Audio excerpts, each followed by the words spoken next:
بسم اللہ الرحمن الرحیم۔ ناظرین، کیا ہم وہ کرنا چاہیں گے جو رسول اللہ صلی اللہ علیہ وسلم نے خیبر میں کیا تھا؟ یہود خیبر کو نہیں بھولے، ہم بھول چکے ہیں۔ کیا ہم جنگ میں شامل ہونا چاہتے ہیں؟ خیبر کے قلعوں میں پناہ لینے والے یہودی کھانے پینے کا سامان لے کر ہمارے نبی صلی اللہ علیہ وسلم کے جانے کے منتظر تھے۔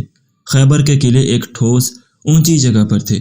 اگر آپ نے تیر مارا تو وہ آپ کے پاس واپس آ جائے گا، اگر تم پتھر بھی پھینکو تو وہ ان تک نہیں پہنچے گا، اگر آپ چیخیں گے تو آپ کی آواز آپ تک نہیں پہنچے گی۔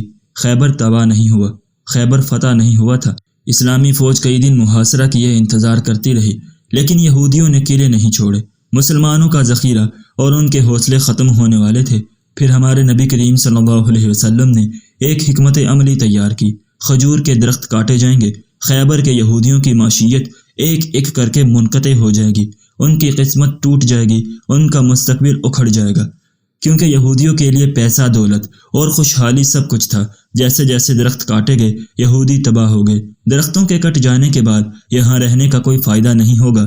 انہوں نے ایک معاہدہ کیا اور یہودیوں کے دارالحکومت خیبر سے اتنا سامان لے کر چلے جائیں گے جتنا وہ لے جا سکتے تھے۔ اگر آپ بھی جنگ خیبر میں شامل ہونا چاہتے ہو تو درخت بھی کاٹ دو۔ آج آپ لعنت بھیجیں گے تو بھی آپ کی آواز یہودیوں تک نہیں پہنچے گی۔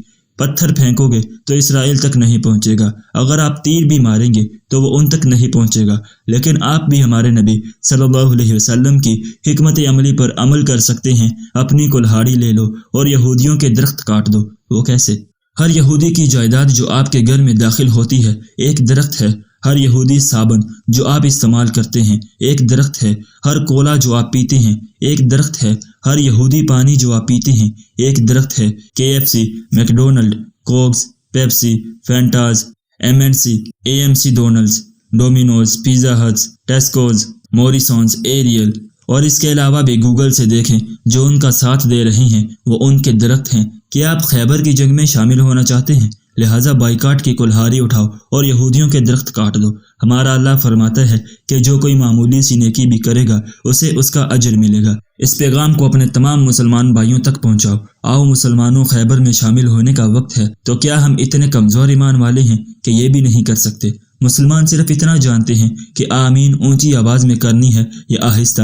ویسے پاؤں بھلے 3 ہاتھ جتنے کھلے ہوں، کوئی پاؤں ملانے والا صف میں آ جائے تو پہلے پاؤں 1 ہاتھ جتنے جوڑ لینی ہے، کندھا تھوڑا سائڈ کر لینا ہے۔ حالانکہ امام صاحب بولے تھے کہ صفوں میں خلا دلوں کے خلا کا باعث ہے۔ پہلے یہودیوں کا یہ والا درخت کاٹیں جو آپس میں تمہاری صفوں کو کمزور کر رہا ہے، تمہارے باہم اتحاد کو کمزور کر رہا ہے۔ ہم نے آج تک فرقوں کی تعلیم سے زیادہ کچھ سیکھنے کی جرت ہی نہیں کی، جبکہ یہود نے نہ صرف قرآن بلکہ حدیث اور اس سے بھی آگے نکل کر حضرت علی کے حکمت بڑے اقوال بھی پڑھ کر وہ بھی ہم مسلمانوں پر خنجر کے طور پر استعمال کر رہے ہیں۔ جہاں اسلام کہتا ہے کہ یہ گناہ تمہاری معیشت کمزور کرتا ہے تو وہ گناہ تمہارے اندر عام پھیلا دینے میں اپنا تمام نیٹ ورک استعمال کرتے ہیں۔ ہر وہ چیز جو ہمیں دین نے حکمت کے طور پر دی تھی وہ ہم سے اس کا الٹ کرا رہے ہیں، اور یوں وہ ہمارا درخت ہم سے ہی کٹوا رہے، اور ہم ان کے بارے میں زیادہ سے زیادہ کیا جانتے ہیں؟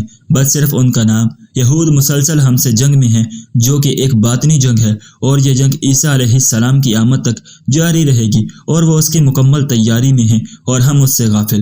جبکہ جنگ تب تک نہیں جیتی جا سکتی جب تک ہم دشمن کو نہیں پہچانیں گے اور ان کی کمزوریوں کے مطابق اپنی حکمت عملی نہیں رکھیں گے۔ یاد رہے کہ یہود نے مسلمانوں کو خود سے غافل رکھنے کے لیے بھی مکمل انتظام کیے ہیں۔ ڈاکٹر اسرار کے YouTube چینل کو اس وجہ سے ڈیلیٹ کیا گیا تھا کہ اس میں یہود کی اصلیت بیان تھی۔ پارہ 6 کی آخری آیت میں اللہ تعالیٰ فرماتا ہے کہ اسلام کے سب سے بڑے دشمن یہودی ہیں، مگر ہم ستو پی کے کبھی مولویوں کے پیچھے پڑے ہیں، کبھی کس کے پیچھے پڑے ہیں، کبھی کس کے پیچھے۔ ہمیں جب عقل آئے گی تب تک یہودی ہر چیز پر مکمل عبور حاصل کر لیں گے۔ آپ سب مسلمان بھائیوں سے درخواست ہے کہ رمضان کے بعد عید آنے والی ہے۔